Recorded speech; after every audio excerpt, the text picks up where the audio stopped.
우리 예배 가운데 우리 주님께서 한 분 한 분, 우리 주님께서 사랑하시는 우리 성도분들마다 우리 성령께서 찾아가셔서 지금 이 시간 듣지 않으면 안 될 말들, 이번 한 주를 살아갈 때 주의 말씀 없이는 살아갈 힘이 없음을 고백하오니 주여 우리를 불쌍히 여기시고 한 분 한 분 성령께서 찾아가사 성령의 그 손으로, 예수의 피 묻은 손으로 우리를 붙들어 주시옵소서. 우리 주님께서 임재하사 주님께서 당신의 마음을 깨닫도록 우리를 잡아주시고 인도하여 주실 줄로 믿사오며 이 모든 말씀 우리 주 예수 그리스도의 이름으로 기도합니다. 아멘. 이번 한 주간 또 우리 큐티 본문 가운데 또 우리에게 주시는 그런 하나님의 말씀을 또 함께 나누어 볼 텐데요. 우리 모두는 살면서 인생의 전환점이 있습니다. 그게 책일 수도 있고 또 누군가의 조언일 수도 있습니다. 제 경우는 40살이 넘어가면서 허리에 탈이 났고 그래서 병원에서 시술을 받고 일주일 동안 입원을 해 있으면서 그때가 전환점이 됐던 것 같습니다. 항상 젊고 건강한 줄로 알았는데 벌써 이제 내리막길이 시작되는구나, 그런 생각을 했던 기억이 납니다. 야곱에게는 요셉이 태어난 시점이 그의 삶에서 굉장히 큰 변곡점이 됐다라고 보여집니다. 이 야곱이 너무나 사랑하는 그 라헬에게 애가 태어나지를 않다가 드디어 요셉이 태어났는데 얼마나 기다렸던 그런 라헬의 아들입니까? 이미 10아들이 있지만 이 10아들과는 다른 그런 남다른 감회를 주었을 겁니다. 물론 그래서 레아와 빌하와 실바 다 이렇게 축하했겠지만 그들의 속마음은 어땠을까요? 뭔가 야곱의 마음이 계속해서 다른 아들들이 아니라 요셉으로 기우는 것을 바라보면서 이 집안에 말로 설명하기 힘든 그런 무거운 기운이 내리지 않았겠습니까? 결국 그런 복잡한 분위기가 나중에 10명의 형들이 이 요셉을 애굽의 노예로 팔아버리는 그런 어떤 시작점이 됩니다. 그렇게 야곱에게 있어서 굉장히 중요한 그런 요셉이 태어난 가운데 야곱은 어떠한 결정을 내리게 됩니까? 우리 오늘 본문의 25절과 26절 이 두 구절을 한번 함께 읽어보겠습니다. 시작. 라헬이 요셉을 낳았을 때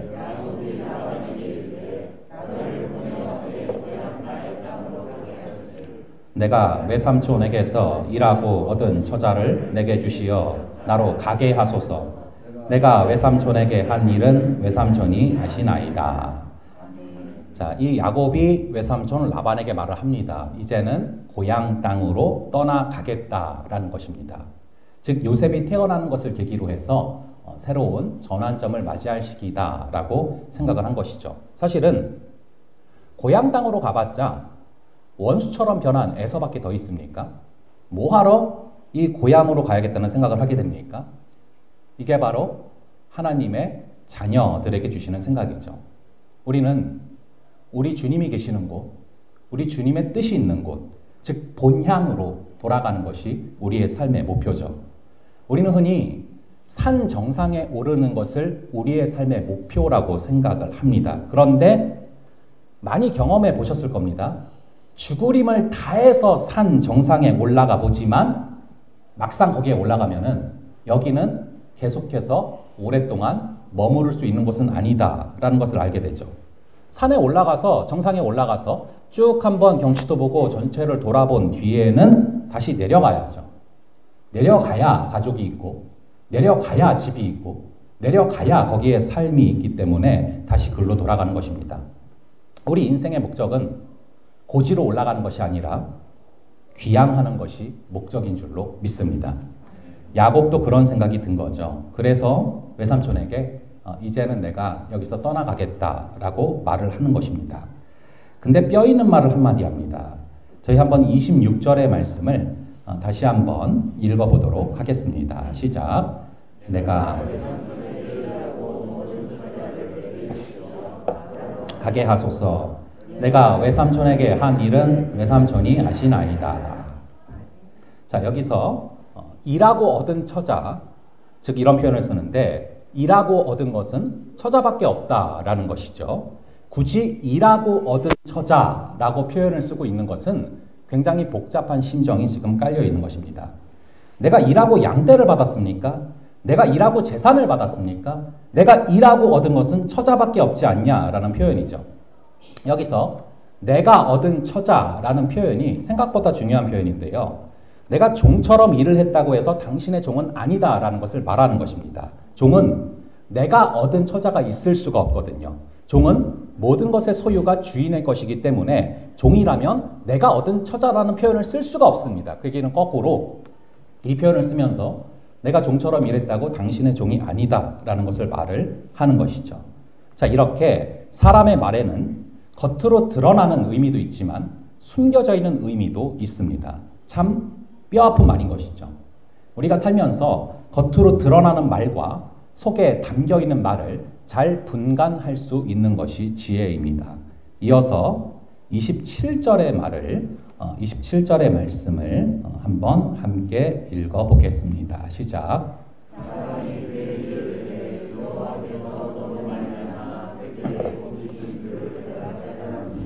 네가 나를 사랑스럽게 여기거든 그대로 있으라. 자, 이 외삼촌 라반은 촉이 굉장히 빠르고 굉장히 머리가 좋은 사람 아닙니까? 판단이 빠르고 상황 대처 능력이 빠른 거죠. 그래서 야곱이 얘기를 하자 이게 무슨 얘기인지를 바로 알아채리고 그래 너로 말미암아 내게 복 주신 것을 안다. 그러니까 나를 사랑하면 떠나지 말고 그대로 있어라 라고 말을 합니다. 지금 금방 계산이 끝난 겁니다. 야곱을 가도록 내버려 두면 안 된다. 붙들어야 된다. 그게 훨씬 낫다라는 그런 계산이 선 것이죠. 그래서 본인이 제대로 믿지도 않는 하나님을 들먹이고 사랑이란 단어를 들먹이죠. 28절 말씀도 한번 읽어볼게요. 시작. 또 이르되 내 품삯을 정하라. 내가 그것을 주리라. 자, 그래서 품삯을 정하라 라는 말을 외삼촌이 하는데요. 사실은 이 말은 한두 번 한 말들이 아닙니다. 저희 한번 31장 7절 여기도 나오죠. 31장 7절의 말씀을 한번 같이 읽어보겠습니다. 시작. 그대들의 아버지가 나를 속여 품삯을 10번이나 변경하였느니라. 그러나 하나님이 그를 막으사 나를 해치지 못하게 하셨으며. 자, 이게 야곱이 떠나자고 아내들을 설득할 때 하는 얘기인데 외삼촌 라반이 품삯을 10번이나 바꿨다라고 말을 하고 있습니다. 수도 없이 말을 바꿨고요. 손바닥 뒤집듯이 너무 자연스럽게 말을 바꿨다는 것입니다. 그래서 28절에 내 품삯을 정하라 이 말을 하는데 이거는 굉장히 외삼촌이 자주 하던 말을 또 하는 것입니다. 그러자 야곱이 드디어 마음속에 담겨있던 말들을 쏟아내기 시작을 하는데요. 저희 한번 29절과 30절 이 두 구절을 한번 함께 읽어보겠습니다. 시작.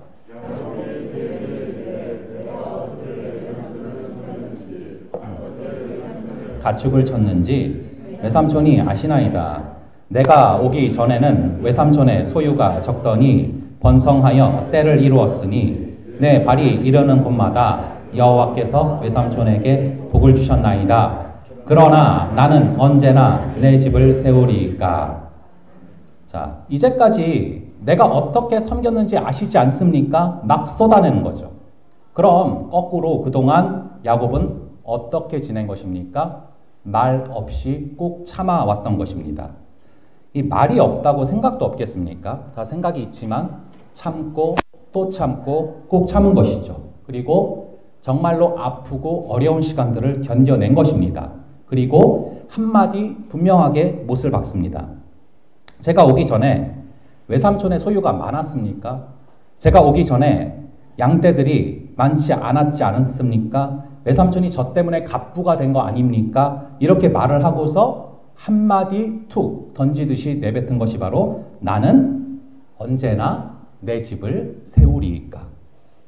대체 내 집을 세울 수 있는 시간은 언제입니까? 이게 야곱이 가슴속에 계속 품고 왔었던 그 생각이다라는 것을 알게 됩니다. 나는 내 집을 언제 사나? 뭐 이게 우리 무주택자들의 그런 어떤 고민 아닙니까? 이게 우리 인생의 주제가예요. 나는 내 회사를 언제 만듭니까? 나는 언제 주인이 됩니까? 나는 언제 정권을 갖게 됩니까? 우리 모든 사람들은 다 내 회사를 갖고 싶고, 다 내 집을 갖고 싶고, 다 내 왕국을 건설하고 싶죠. 이게 에덴 동산에서부터 흘러내려오는 그런 주제가죠. 인간에게는 이 생각이 떠나질 않아요. 그래서 계속 시험 들고 무너지고 결국 하나님의 뜻이 이루어지다가 멈춰지죠. 그런데 하나님은 뭐라고 가르치십니까? 너의 집이 아니라 나의 집을 세워라. 그리고 그 집을 너의 집처럼 여기지 말아라. 주인 의식은 가져라. 하지만 주인 노릇을 하지 말아라. 나는 언제나 내 집을 세우리이까? 우리 모두가 살면서 자주 이것 때문에 무너집니다. 그래서 예수님이 이것 때문에 오시지 않았습니까? 예수님의 제자들은요, 안타깝게도 다 욕망이 있어서 예수님을 따라갔습니다. 모두가 하나같이 자기 집을 세우려는 마음을 갖고 있어요. 그래서 그들을 데리고 겟세마네 동산으로 가시고 십자가의 현장으로 끌고 가시면서 내가 언제 집을 짓나라는 생각을 바꾸시잖아요. 나는 어떻게 해야 내 집을 허물까? 나는 어떻게 해야 하나님의 집을 지을까? 이 생각을 해야 되는 것이 우리의 삶의 목표인데 이게 쉽지가 않은 것이죠. 근데 오늘 본문을 보시면요, 야곱도 그렇고 라반도 마찬가지입니다. 저희 한번 창세기 31장 43절을 볼 텐데요.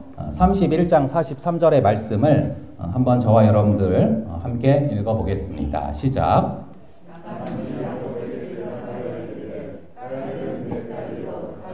내 자식이요, 양떼는 내 양떼요, 네가 보는 것은 다 내 것이라. 내가 오늘 내 딸들과 그들이 낳은 자식들에게 무엇을 하겠느냐. 이 야곱도 그렇지만 라반도 참 욕심이 많죠. 그래서 다 내 거래요. 딸들도 다 내 딸이고 양떼도 다 내 양떼고 네가 보는 건 다 내 거다. 사실은 양떼들은 이미 약속한 대로 야곱의 소유권이 된 것이고 또 합법적인 결혼식을 하고 나서 야곱의 아내가 된 것인데 사실상 계속 내 거다라고 생각을 하는 거죠. 하지만 여러분, 사실 살면서 내 게 어디 있습니까? 살면서 내 거가 사실 우리에게 없습니다. 어떤 것을 내 것이라고 생각하는 순간 하나님의 뜻이 이루어지다 멈춰지게 되는 것이죠. 라반 역시도 집요하게 내 거라는 그런 프레임에 묶여있는 그런 모습들을 보게 됩니다. 그래서 야곱과 라반이 오늘 본문 30장에서 벌이는 모습들을 보면 참 기가 막힌데요. 저희 한번 31절부터 34절까지를 저와 여러분들 함께 돌아가면서 한번 교독 다시 한번 해볼게요. 제가 먼저 읽겠습니다. 라반이 이르되 내가 무엇으로 내게 주랴? 야곱이 이르되 외삼촌께서 내게 아무것도 주시지 않아도 나를 위하여 이 일을 행하시면 내가 다시 외삼촌의 양떼를 먹이고 지키리이다.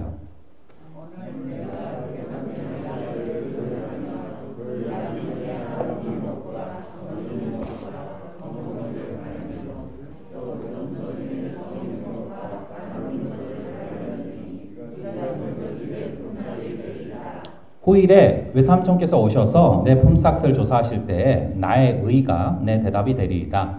내게 혹시 염소 중 아롱지지 아니한 것이나 점이 없는 것이나 양 중에 검지 아니한 것이 있거든 다 도둑질한 것으로 인정하소서.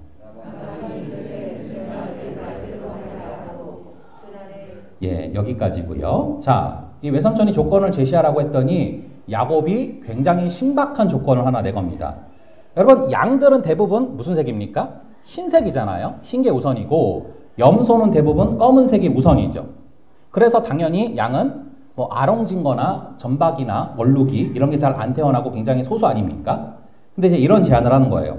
야곱이 그런 것들이 태어나면 그런 것들을 내 소유로 하겠습니다. 그게 조건입니다. 그랬더니 삼촌이 생각해 보니까 자기한테 손해볼 게 없는 거죠. 너무 이제 희박한 가능성이잖아요. 그래서 그러자고 합니다. 그리고 이후에 벌어지는 일들이 35절, 36절인데요. 이 35절, 36절 두 구절을 또 한번 함께 읽어보겠습니다. 시작. 그날에 그가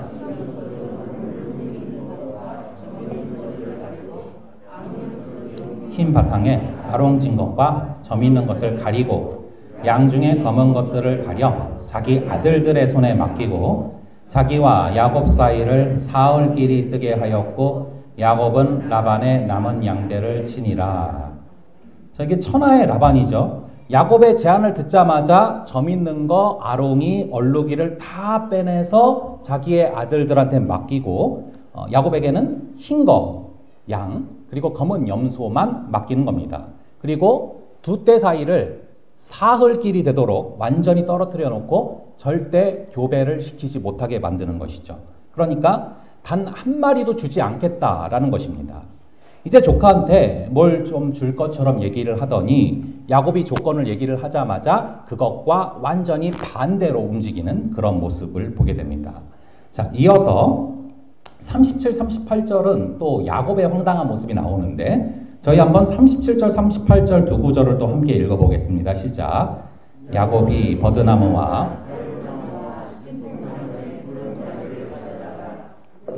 껍질을 벗겨 흰 무늬를 내고 그 껍질 벗긴 가지를 양떼가 와서 먹는 개천에 물구유에 세워 양떼를 향하게 하며 그 떼가 물을 먹으러 올 때에 새끼를 베니.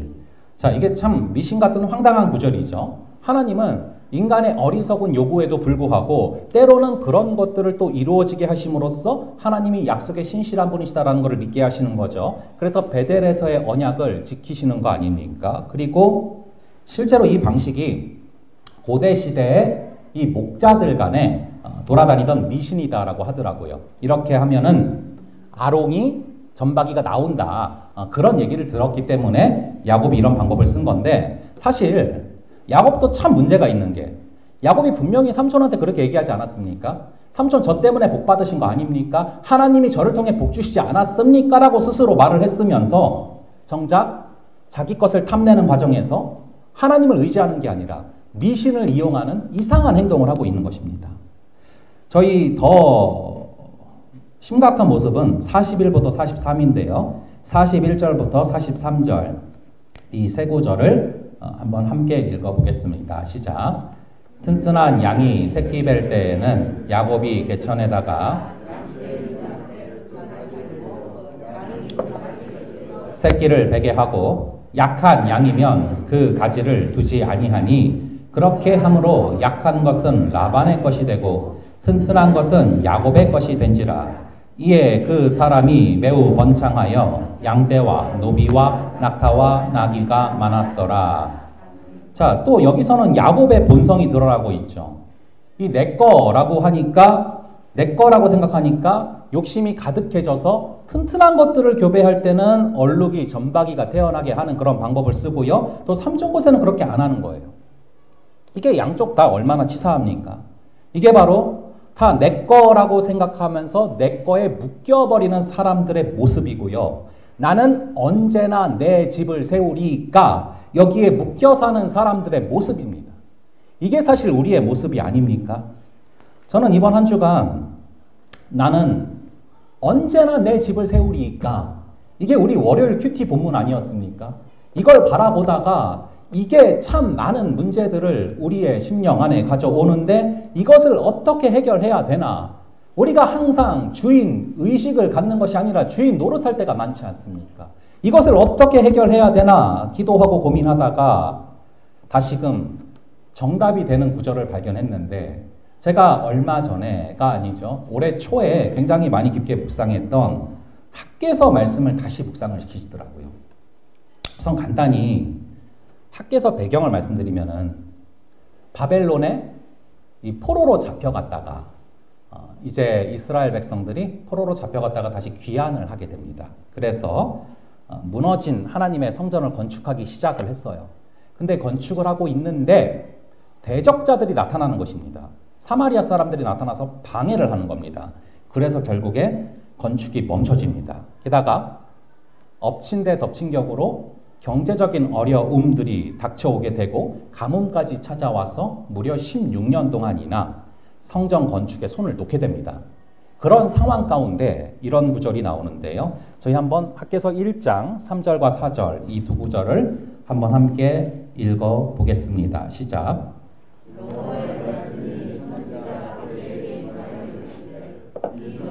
황폐하였거늘 너희가 이때 판벽한 집에 거주하는 것이 옳으냐. 하나님은 두 가지를 명확히 대조해서 지금 말씀하고 계십니다. 하나는 하나님의 집, 곧 성전이고 하나는 이스라엘 사람들의 집, 즉 내 집이죠. 아까 야곱이 얘기했던 나는 언제나 내 집을 지으리까 그 내 집이죠. 성전을 짓다가 중단한 후에 16년 동안 이들은 아무것도 안 한 채 그냥 포기하고 망연자실하고 있는 줄 알았는데 3, 4절을 보니까 나름 바쁘게 지내고 있었던 겁니다. 근데 그 바쁨이 하나님을 향한 바쁨이 아니라 자신을 향한 그런 바쁨인 것이죠.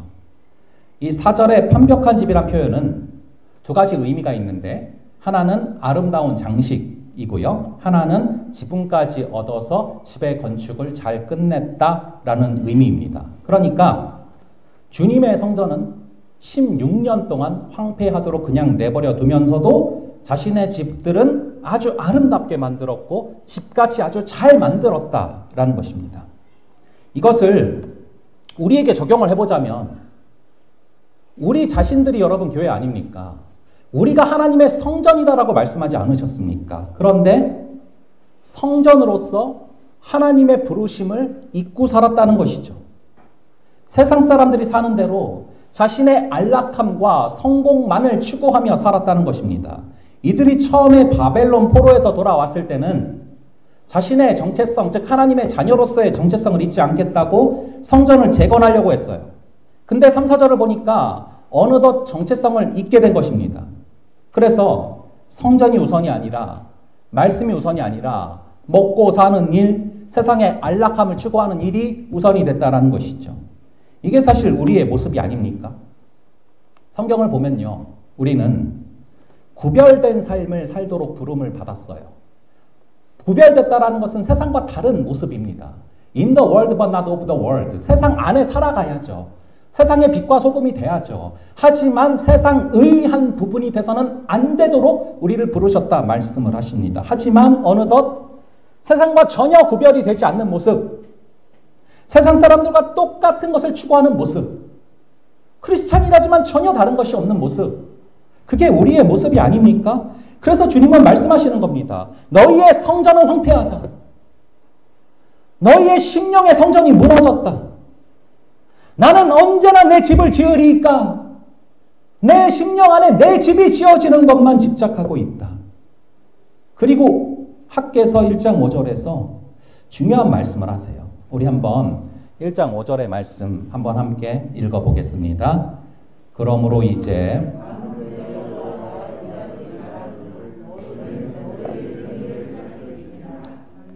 마음을 다해서 한번 우리의 행위를, 우리의 심령을, 우리의 지금까지의 모습들을 살펴보라는 것입니다. 뭘 하며 살고 있는지를 한번 되돌아보라는 것입니다. 나는 교회로 성전으로 살고 있는지 아니면 내 집만 내 안에 계속 지으면서 살고 있는지를 돌아보라라는 것입니다. 이때 주님은 돌아보라 하신 다음에 우리의 모습을 적나라하게 말씀하세요. 그게 학개서 1장 6절이에요. 우리 1장 6절 한번 함께 읽어보겠습니다. 시작. 너희가 많이 뿌릴지라도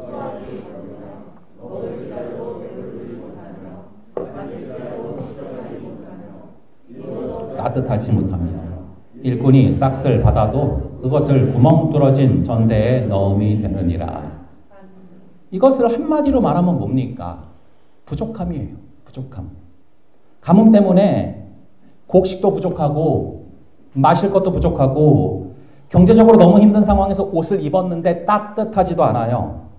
그리고 돈을 많이 벌어도 심한 인플레이션 때문에 구멍 뚫린 전대에 넣는 것 같은 느낌을 받는다는 겁니다. 이것을 현대적인 용어로 바꿔보자면 이거예요. 일은 열심히 하는데 정작 벌리는 돈은 별로 없고 만족함이 없습니다. 먹어도 만족함이 없어요. 맛집에 가서 먹는데도 만족함이 없습니다. 세상 사람들이 그런 것처럼 술을 마셔도 만족함이 없어요.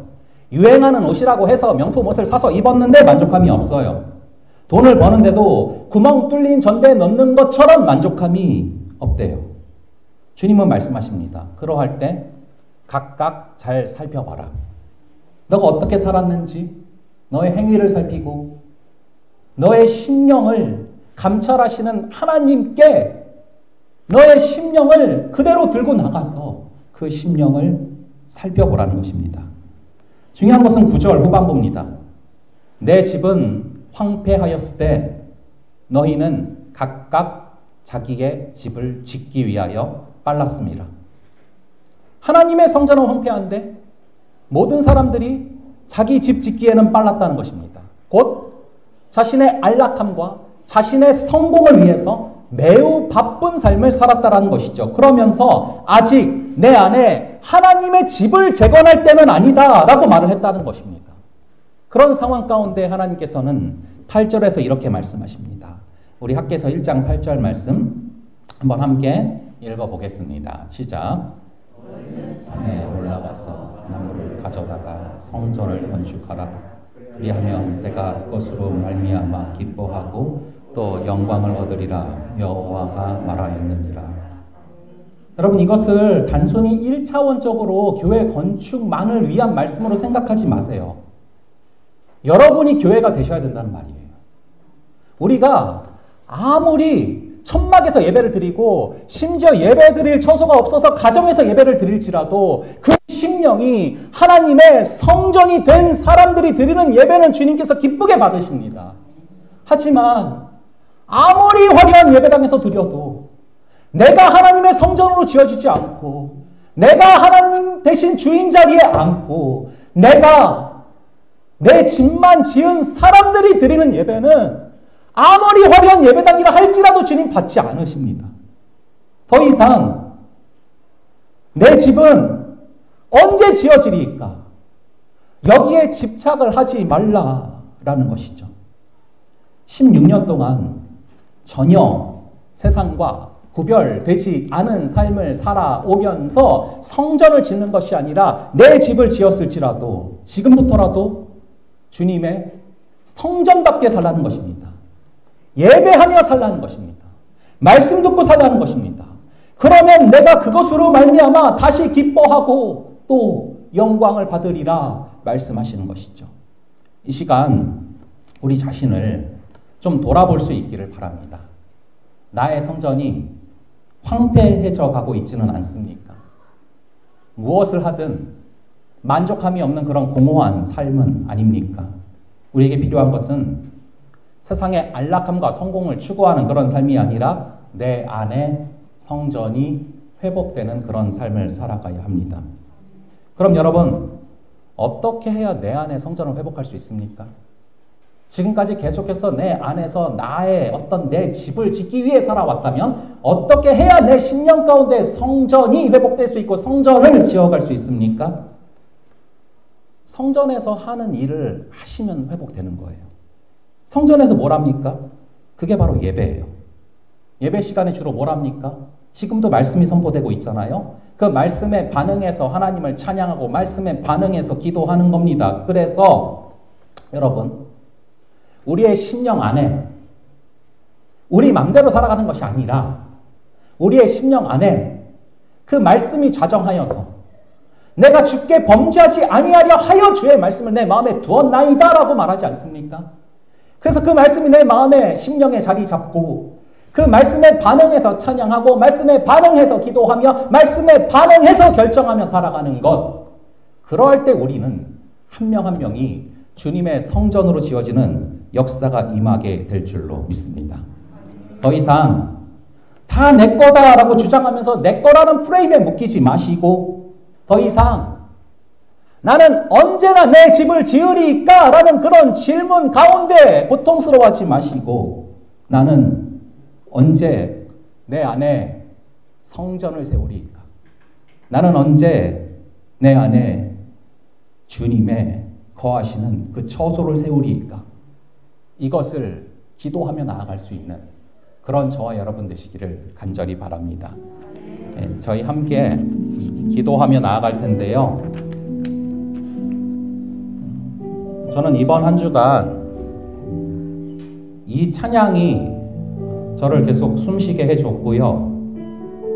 이 찬양 때문에 걸어갈 힘이 생겼습니다. 여러분들에게도 같은 주님의 은혜가 있기를 바라고요. 우리가 내 집을 지으며 살아왔던 나의 죄악을 주님 용서하여 주시고 내 안에 주님의 그 성전을 지으며 걸어가는 우리의 발걸음 되게 하여 주시고 그 과정 가운데 오직 주의 사랑이 나를 이끌어 주시고 우리를 이끌어 달라는 마음으로 우리 함께 찬양하고 기도하시겠습니다.